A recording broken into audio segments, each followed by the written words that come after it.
बनवाई जाती थी, कपड़े से बना दी जाती थी खेलने के लिए। अब वो गेंद बनाई गई। अब भगवान चले मित्रों को लेकर यमुना मैया के किनारे पहुंचे। भगवान हो गए ऐसे कि जिधर से गेंद मारे यमुना मैया में गिरे। मित्रों को उधर कर दिया, खेलने लगे। बहुत देर तक खेल हुआ। अंत में अब की बार जैसे ही भगवान के पास गेंद आई, भगवान ने गेंद को मारा। अब वो सीधे जाकर कालिया कुंड में गिर गई। श्री दामा कहने लगा, कन्हैया मुझे मेरी गेंद चाहिए, मुझे मेरी गेंद चाहिए। भगवान ने कहा, हम अपनी मैया से जाकर तुम्हारे लिए दूसरी गेंद बनवा देंगे। कहने लगा, मुझे दूसरी गेंद नहीं चाहिए, मुझे मेरी गेंद चाहिए, अभी चाहिए। कैसे देते हो ये तुम जानते। भगवान बहुत समझाते रहे, नहीं माने। भगवान ने कहा, कोई बात नहीं, कदम के वृक्ष पर चढ़ गए, तो मान जाओ। अब भी नहीं मानेंगे तो भगवान ने कालिया कुंड में छलांग लगा दी। जितने भी मित्र थे सब भाग खड़े हुए। घर पर जाकर यशोदा मैया से कहा। इधर भगवान पहुंचे, नाग की पत्नियां जाग रही थी, कालिया नाग सो रहा था। जैसे ही भगवान को देखा कि बड़े सुंदर, कि भाग जाओ। सौभाग्यवान अपना लाला जो कालिया नाग सो रहा है। अपना सौभाग्यवान जो नाग सो रहा है, नहीं तो तुम्हें डस लेगा, मार देगा। भगवान ने कहा, तुम्हारे अंदर भी अभिमान आ गया, अभिमान आ गया। अब इतना कहते कहते भगवान ने अपना एक पैर उठाया और कालिया नाग के पूंछ पर मार दिया। और जैसे ही मारा तो सन सन फन फन करता हुआ उठ खड़ा हुआ, भगवान को लपेटा मारा। भगवान ने एक चरण का प्रहार इसके फन पर किया तो सारे फनों से खून निकलने लगा। दूसरा पैर मारने वाला ही थे, तुरंत उस नाग की पत्नियां आगे आ गई और क्षम्यताम, क्षमा कर दीजिए, अगर आपने दूसरा पैर मार दिया तो इनका गोविंदाय नमो नमः हो जाएगा, फिर मेरी रक्षा कौन करेगा। तभी आप देखना कालिया नाग की जो फोटो होगी जिस पर भगवान खड़े हो, एक ही पैर से खड़े, दूसरा पैर नहीं रखा है, एक ही पैर का प्रहार किया। इतने में सब दिमाग सही आ गया है। भगवान ने कहा, तुम्हें ये कुंड छोड़ना पड़ेगा। कहा, मुझे गरुड़ का भय है। कहा, मैं तुम्हें वरदान देता हूँ, रमणक द्वीप पर्वत पे चले जाओ, वहां पर तुम्हारा गरुड़ कुछ नहीं कर पाएगा। उससे पहले मुझे ऊपर लेके चलो। भगवान ने निकाली बंसी और नाचते हुए उसके फन पर ऊपर आ रहे।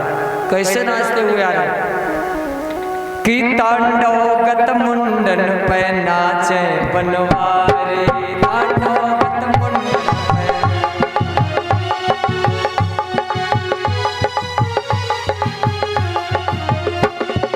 तांडव गत मुंडन पे नाचे बनवारे,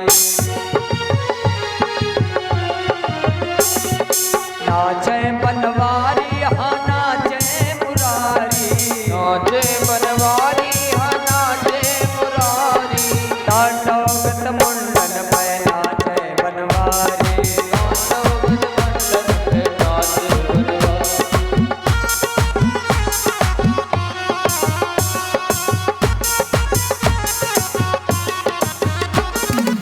कैसे नाच रहे, नाचे कर तिनक तिनक, नाचे कर तिनक तिनक, पाँव धरे छम छम छम, तांडव गत मुंडन पे नाचे बनवारी, तांडव गत मुंडन पे नाचे बनवारी।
भगवान ऊपर आए, नान को आशीर्वाद दे दिया, वो चला गया।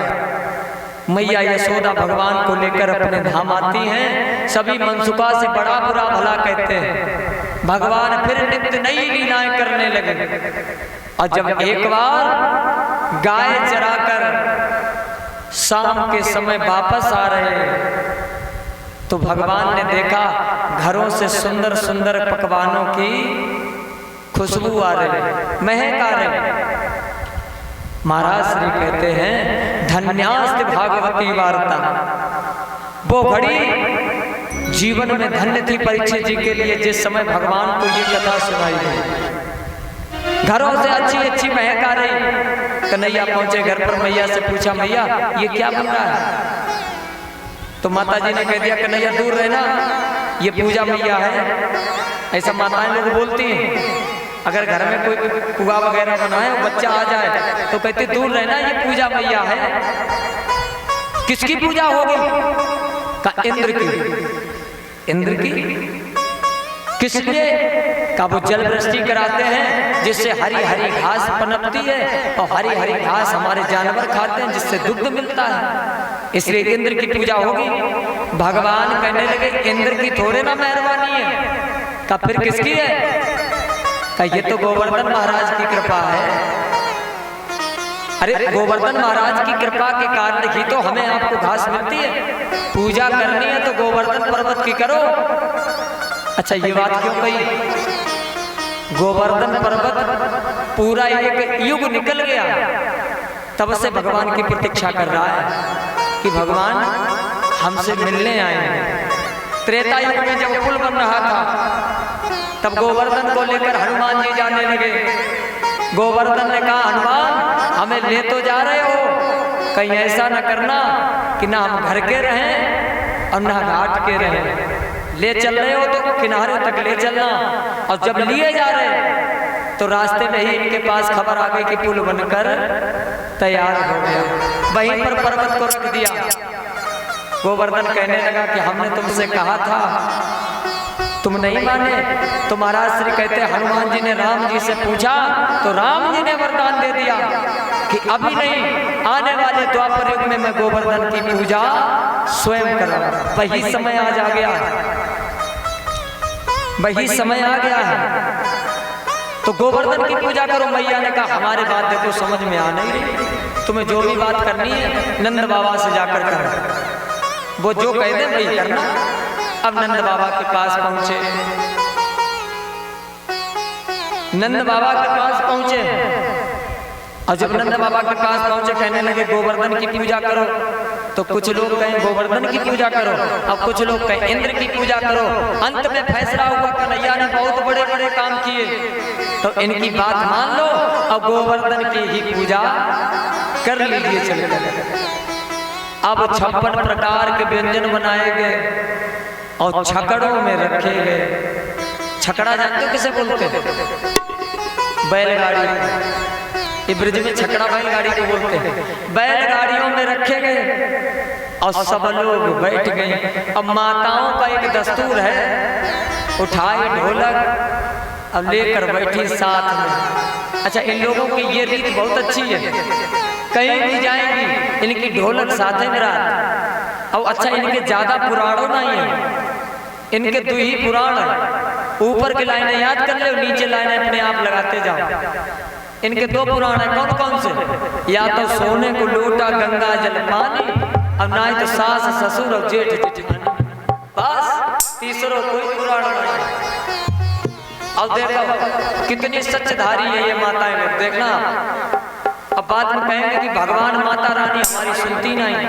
ये मंदिर में जाएं और गए का सोने को लोटा गंगा जल पानी, यही तो बोलती। बताओ माता रानी कहाँ से तुम्हारी सुनेंगी? हुमन ना ये जत्तों को लोटा, सोने को लोटा गंगा जल पानी। जब उनके सामने झूठ बोलोगे तो माता रानी कहाँ से सुने? उनके दरबार में जाओ और उनसे सच्ची बात कहो। क्या स्टील को लोटा और हेड पंप को पानी, पीवे हो तो पियो ना, बैठी रहो महारानी।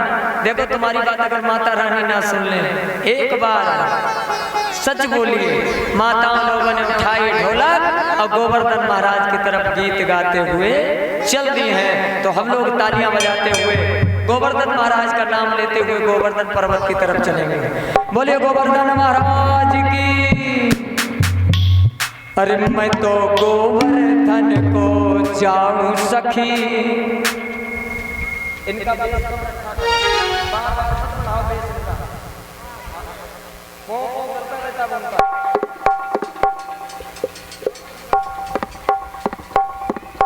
अरे मैं तो गोवर्धन को जाऊं सखी, मेरे नैना भय बिहारी। मेरे गोवर्धन को जाऊं सखी, मेरे नैना भय बिहारी। मैं तो गोवर्धन को जाऊं सखी, मेरे नैना भय बिहारी। मेरे गोवर्धन को जाऊं सखी, मेरे नैना भय बिहारी। मेरे नैना भय बिहारी, मेरे नैना भय बिहारी। मेरे नैना भय बिहारी, मेरे नैना भय बिहारी। मैं तो गोवर्धन को जाऊं सखी, मेरे नैना भय बिहारी। मैं तो गोवर्धन को जाऊं सखी, मेरे नैना भय बिहारी। जय हो।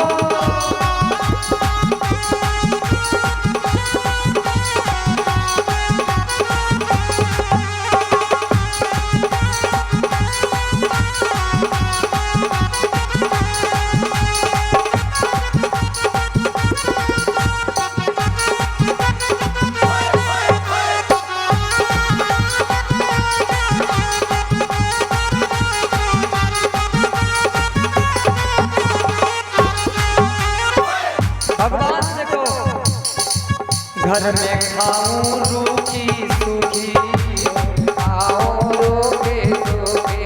घर में खाऊं रूखी सूखी, घर में खाऊं रूखी सूखी। घर में खाऊं रूखी सूखी, घर में खाऊं रूखी सूखी। मोए माखन में बिहारी से, मेरे नैना भय बिहारी। मोए माखन में बिहारी से, मेरे नैना भय बिहारी। मैं तो गोवर्धन को जाऊं सखी, मेरे नैना भय बिहारी। मैं तो गोवर्धन को जाऊं सखी, मेरे नैना भय बिहारी। जय हरि।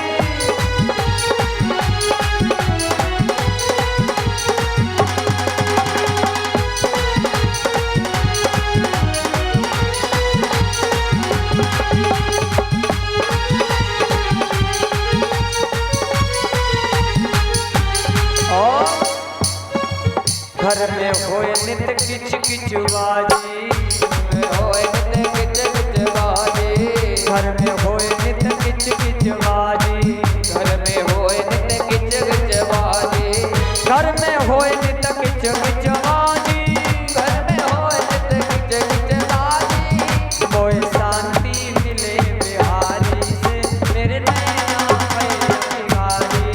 मोए शांति मिले बिहारी से, मेरे नैना भय बिहारी।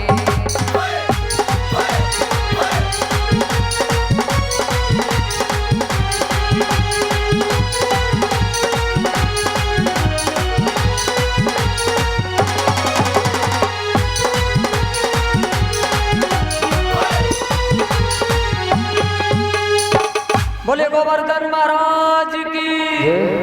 सभी लोग गोवर्धन महाराज के पास में पहुंच गए। अब खड़े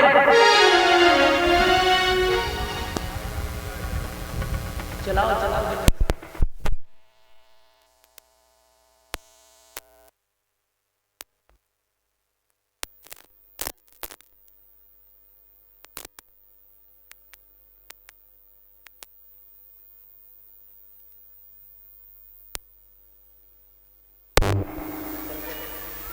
बोले बांके में हरि लाल की। गोवर्धन महाराज के पास में पहुंचे, सब लोग खड़े हो गए।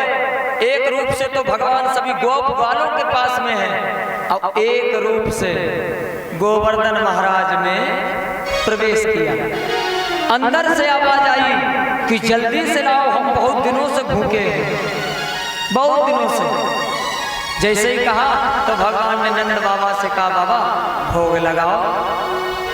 तो बाबा गए और बाबा ने जल छोड़ा, तिलक किया, भोग लगाया। तब यहाँ पर हमारे परीक्षित जी पहले उठे और गोवर्धन महाराज को तिलक करें, भोग लगाए, जल पिलाना, दक्षिणा जरूर चढ़ा देना, बिना दक्षिणा काम नहीं चलने वालों। ठीक है, भोग लगाइए, पंडित जी लगाओ। अब हम आप यहीं पर बैठे बैठे जो लोग भोग लगाना चाहें वो एक एक करके उठते हैं ना, अब भोग लगाते रहे। गोवर्धन महाराज को भोग लगाया गया, प्रसाद चढ़ाया गया और उसके बाद आरती की गई। देखो गोवर्धन महाराज की भागवत में पूजा क्यों कराते हैं, इसका एक नियम है। जिसके घर में अन्न की कमी हो जाती है, जिसके घर में जानवरों की कमी हो जाती है, वो अगर श्रद्धा और भाव के साथ गोवर्धन महाराज का पूजन करता है तो उसके घर में अन्न और धन, पशु की कमी नहीं हो सकती है। इसीलिए सभी लोग बैठे बैठे ताली बजाते हुए भोग भी लगाते जाएं और गोवर्धन महाराज की आरती भी करते जाएं कि जय श्री गोवर्धन महाराज, ओ महाराज, और तेरे माथे मुकुट विराज गोवर्धन महाराज, महाराज, तेरे माथे मुकुट विराज। जय गोवर्धन महाराज, महाराज, तेरे माथे मुकुट विराज। गोवर्धन महाराज, महाराज, तेरे माथे मुकुट विराज।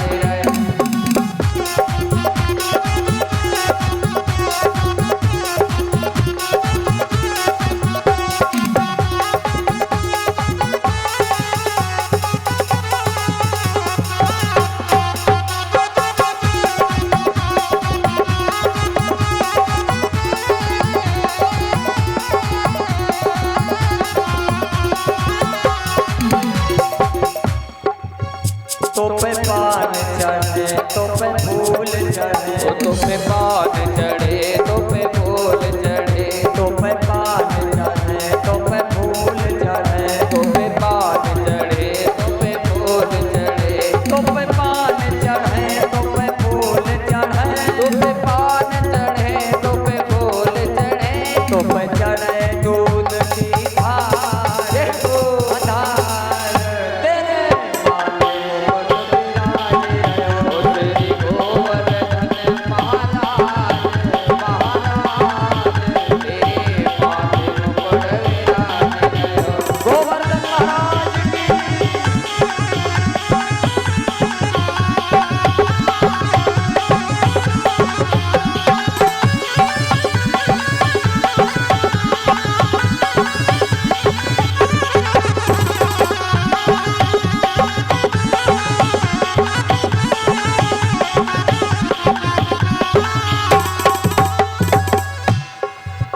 कोई पान सुपारी लावे, कोई ध्वजा नारियल लावे, कोई पान सुपारी लावे, कोई ध्वजा नारियल लावे, कोई पान सुपारी लावे, कोई ध्वजा नारियल लावे, कोई पान सुपारी लावे, कोई ध्वजा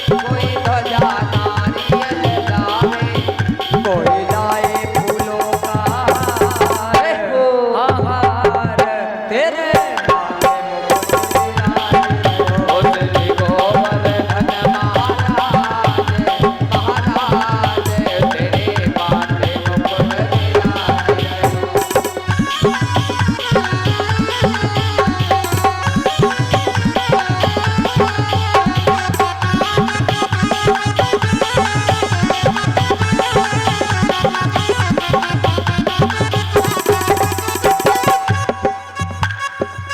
साठ कोस की करो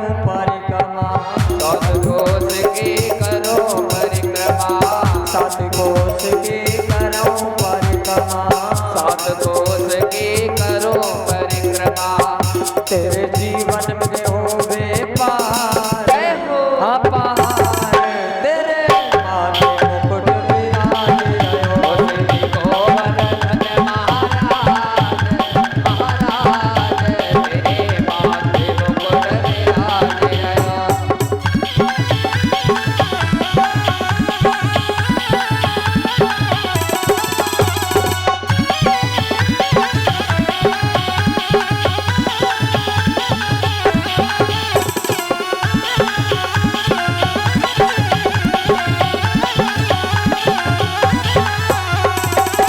बोले गोवर्धन महाराज की जय। बांके बिहारी लाल की। गोवर्धन महाराज का पूजन हुआ, एक एक करके आप लोग आते रहो, एक एक करके, और सब लोग पूजन कर लीजिए, जगह की शॉर्टेज है, एक एक करके आओ पूजन करो, सब लोग करिए, लेकिन एक एक करके कथा भी होती रहे। गोवर्धन महाराज का पूजन हुआ, आरती की गई। अब आप देखें, सब लोगों ने पूजन किया, आरती की, और जैसे ही चलने को तैयार हुए तो दक्षिण की तरफ से एक छोटी सी बदरिया जो थी वो उठी। क्यों उठी? जब भगवान ने गोवर्धन की पूजा कराई तो इंद्रदेव रुष्ट हो गए। इंद्रदेव ने मेघों को आदेश दिया कि जाओ और वृंदावन में जाकर इतनी तेजी से बारिश करो कि वहां पर कोई भी चीज ना बच पाए। मर्दों को आदेश दे दिया, 49 पवन चलने लगे, और ये 49 पवन 3 बार चले। एक बार जब प्रहलाद जी होलिका की गोद में बैठे थे तब चले थे मरुत 49, तब वो चीर उड़ा था और प्रहलाद को लपेटा। दूसरी बार जब हनुमान जी ने लंका जलाई थी तो ये अवसर चले मरुत 49, अब तीसरी बार आज चले, जब मेघों को आदेश दिया आज भी चले तो मरुत 49 3 ही बार चले। अब बदरिया ने रूप धारण किया। सभी लोग कहने लगे मैंने मना किया था कि इंद्र की पूजा होनी चाहिए, कन्हैया तुम नहीं माने, अब क्या करें? कन्हैया कहने लगे हम क्या करें, जिनकी पूजा की उन्हीं की शरण में चलो, वही रक्षा करेंगे। सब लोग पहुंचे, क्या करें? तो भगवान ने कहा सभी लोग गोवर्धन को उठा ले। सबने लाठी, डंडा, पनेठी, हरीश जो भी मिला सब लगाई। अब भगवान के एक उंगली के इशारे से गोवर्धन उठ गया। सब लोग उसके नीचे, जल वृष्टि प्रारंभ हो गई। सुखदेव जी महाराज कहते हैं राजन परीक्षित, भीषण जल वृष्टि हुई लेकिन एक बूंद जल ब्रज में नहीं आया। क्यों नहीं आया? यहां पर विद्वानों के अपने अपने मत हैं। पहला, भगवान ने जब गिरिराज जी को उठाया तो इतनी क्रोध में उठाया कि पूरा गोवर्धन गर्म हो गया था। राधेश्याम बाबा कहते कि गिरी इतना ज्यादा गर्म हुआ अब बूंदें भी नहीं रुक पाती थी। गिरी इतना ज्यादा गर्म हुआ बूंदें भी नहीं रुक पाती थी।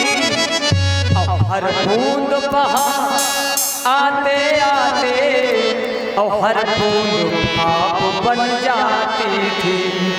जो भी बूंद आती गोवर्धन पर गिरती है वो फिर भाप बनकर और ऊपर उठ जाती है। एक तो मत ये है, और दूसरा जितना भी जल गिरा, एक महात्मा जी उंजली बांधकर इस गोवर्धन के ऊपर बैठ गए और जितना जल गिरा सब उंजली लगा के पी गए। परीक्षित जी कहने लगे ये महात्मा जी कौन थे? तो बताया इनका नाम था अगस्त मुनि। क्या कथा थी प्रभु? तो हम आप यहीं पर थोड़ी देर कथा को विराम देने की कथा सुने। हम आप अपनी भाषा में जैसे बोलते गरुए दिना पितृपक्ष। पितृपक्ष का समय था, सब लोग ब्राह्मणों को न्योता कर रहे थे। मैया पार्वती ने बाबा भोलेनाथ से कहा बाबा आप भी 7-5 ब्राह्मण न्योता कर दो, हम भी भोजन करा दें। भोले बाबा कहने लगे उमा पंडितन के चक्कर में ना पड़ो, पंडितन को पेट समंदर होता है, इन्हें कोई नहीं अपराय पड़े, ज्यादा चक्कर में ना पड़ो।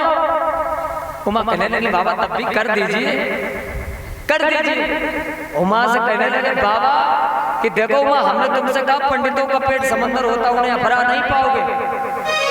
जब नहीं माने तो महाराज श्री कहते हैं कि बाबा भोलेनाथ चले तो अगस्त्य मुनि रास्ते में मिल गए, इनको ले आए, एक लोगों को ले आए और पार्वती से कहा तुम इन्हें खिलाओ और 4 पस्सा बांध दियो इन्हें, पहले इनको खिलाओ। अब बैठे, भोजन तैयार हुआ, मैया पार्वती अगस्त्य मुनि को भोजन कराने लगी। 1 घंटा 2 घंटा 3 घंटा 4 घंटा 5 घंटा जितनो आटा रसोई में थो सब अगस्त्य मुनि खाए गए। मैया पार्वती कहे, सोचने लगे कि बाबा भोलेनाथ कहीं तक तो सही कहते हैं कि पंडितन को कोई अपराध नहीं पे। अब वैसे परीक्षित जी बिल्कुल बात सही है, जब हम अपनी बात नहीं कह रहे, पंडितन को पेट समंदर है होता है। आप जाका जी कथा तो पंडितन एक जगह पंडित जी न्योता खाने गए और निमंत्रण खाया, अब उठने को हुए तैसे में सेठ जी आए और उन्होंने कहा कि पंडित जी अगर तुम ये रसगुल्ला खाए ले तो तुमको 4000 रुपया देंगे। पंडित जी ने कहा एक रसगुल्ला 4000, उन्होंने फट से रसगुल्ला खा लिया। सेठ जी ने दूसरा रसगुल्ला उठाया और कहा अगर ये दूसरा खाए ले तो 8000 रुपया देंगे। पंडित जी ने वो दूसरा रसगुल्ला खाए तो 8000 मिल गए। सेठ जी ने तीसरा रसगुल्ला उठाया, 12 रुपए बढ़ते गए। मामला पहुंच गया कि अगर ये एक रसगुल्ला अब तुम खाए ले तो 1 लाख रुपया दे। और पंडित जी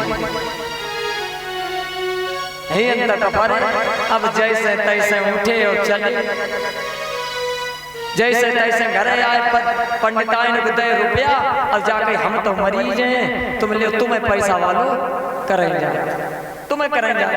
पंडिताइन की बात का होगी, बात तो बता, तो बात बताई दी। तो उन्होंने की चिंता न करो, वैद्य जी पास ही मैं वैद्य जी को बुलाया, सारी व्यथा बताई। वैद्य जी ने इधर से बिरवा तोड़ी, उधर से बिरवा तोड़ी और उसको बटी। अब 1 लड्डू जितने आकार की रसगुल्ला जैसा था उतनी बड़ी बिरवा बनाई और पंडित जी से कही जा तुम खाए लो तुम ठीक। पंडित जी ने जो रसगुल्ले जितने बड़ी गोली देखी उठे, एक तमाचा वैद्य जी के दिया। कहा अगर इतनी जगह अंदर होती तो वे 1 लाख रुपया का में छोड़ जाते हम। मैया पार्वती बड़ी चिंतित हुई, बाबा भोलेनाथ के पास गई। अब बाबा भोलेनाथ का बाबा आप सही कहते थे, वो तो उठने का नाम ही नहीं ले रहे। बाबा कहने लगे हमने तुमसे कहा था कि पंडितों का पेट समंदर होता, तुम नहीं मानी तो क्या करेंगे। तो बाबा कोई तो उपाय होगा कि जाओ और 2 तुलसी के पत्र उनके थाली में रख देना, वो पूर्ण विदम कह देंगे। अब एक बात आप लोग ध्यान रखियो, जा कथई तक सीमित रखियो, ना तो तुम जा सोचो कि पंडित जी को तुलसी के पत्ता दे दो जो पूर्ण विदम हो गए। जे कथई तक सीमित रखो। तुलसी के पत्र दिए।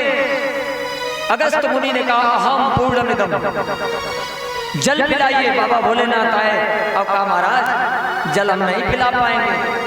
का फिर का आप अभी जल मत पीना, द्वापर युग में भगवान पूजा करवाएंगे गोवर्धन की, वहां पर इंद्रदेव जल वृष्टि करेंगे, जितना जल बरसे सब तुम पी जाना। तो वही अगस्त्य मुनि गोवर्धन के ऊपर बैठे, जल सब पी गए। अब इधर भगवान उंगली लगाए खड़े, ग्वालों के अंदर अभिमान आ गया।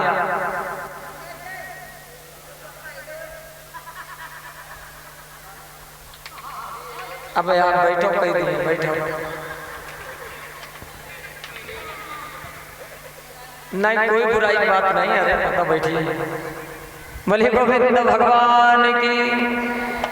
देखो अब जैसे ही ग्वाले लाठी पनेटी लगाए खड़े थे तो यशोदा मैया ने कहा देखो मेरा लाला उंगली लगाए गोवर्धन को खड़ा है, तुम लोग भी दम लगाए रहो। ग्वाल वाल कहने लगे यशोदे तुम क्या चाहती हो, तुम्हारे ही लाला सिर्फ गोवर्धन को उठाए, अरे हम सब भी तो उठाए। भगवान ने कहा इनको लगता अभिमान हो गया है, तो भगवान ने जरा सी उंगली टेढ़ी की नेक उंगली टेढ़ी की जितने लाठी डंडा पनेठी हरी से कई झटका में सब स्वाहा।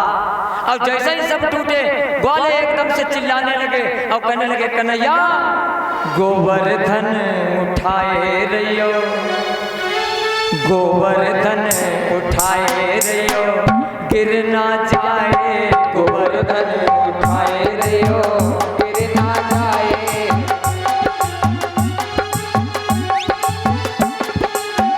गिर ना जाए हाँ गिर ना जाए, गिर ना जाए हाँ गिर ना जाए, उंगलिया लगाए रहियो गिर ना जाए, उंगलिया लगाए रहियो गिर ना जाए।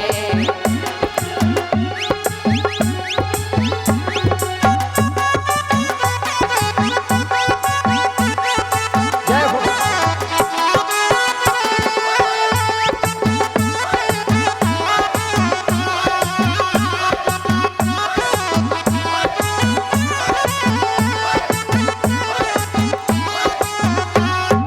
क्या बोले?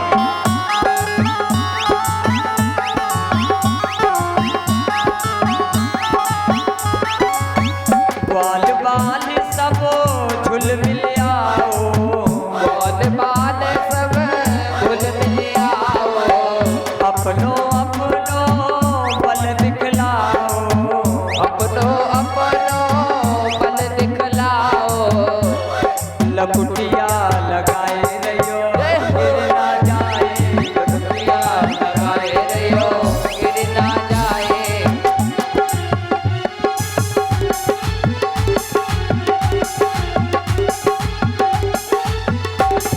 गोवर्धन उठाए रहियो गिर ना जाए, गोवर्धन उठाए रहियो।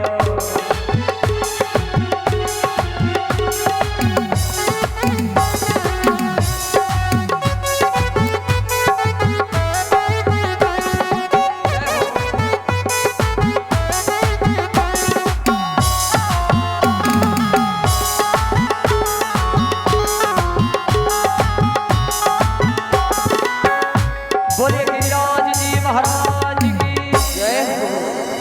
भगवान गोवर्धन को उठाए, इंद्र ने देखा कि ब्रज में तो कुछ नहीं हुआ, तो इंद्राणी को साथ में लिया, पास में आए, हाथ जोड़े, प्रभु नमस्तुभ्यं भगवते देव देव जगतपते।